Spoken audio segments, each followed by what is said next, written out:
Hi, Namaskaram to all. Welcome you all to Amar's Cookery.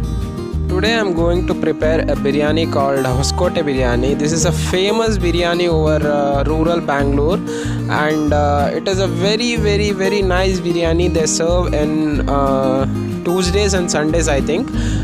Then they start serving it at 6 a.m. at morning, and there we see around 200-300 people standing in the queue to have that biryani.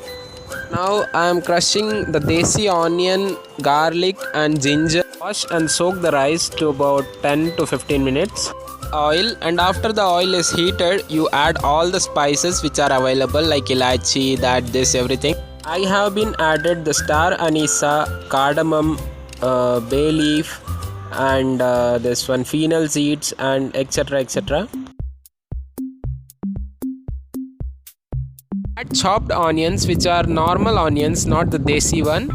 Fry it well for 2 to 3 minutes. The desi crushed onions, garlic and ginger paste.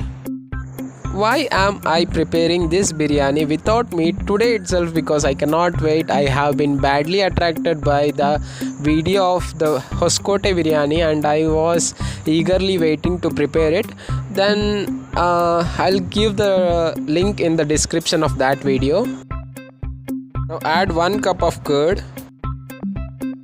Now add masalas like garam masala 2 teaspoon, chili powder 2 teaspoon, biryani masala 2 teaspoon and little of turmeric powder.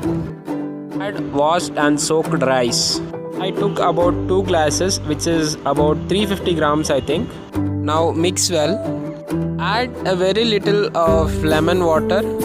Add salt as per your taste. Now add sufficient water, like I have been added 2 glasses of rice, then I have to add 4 glasses of water. Now the last thing is to add 2 to 3 tablespoons of ghee. Now close the pressure cooker and cook till 2 whistles comes. Our hoskote biryani is ready, but I have been not added any type of meats or any type of this one because we have been vaccinated today. And if anyone wants to add the meat of chicken or anything, you can add it before adding rice to the masala and just cook it, and after that add rice. And the last thing is to subscribe my channel and press the bell icon for more videos. Okay then, bye to all till I meet you in the next video.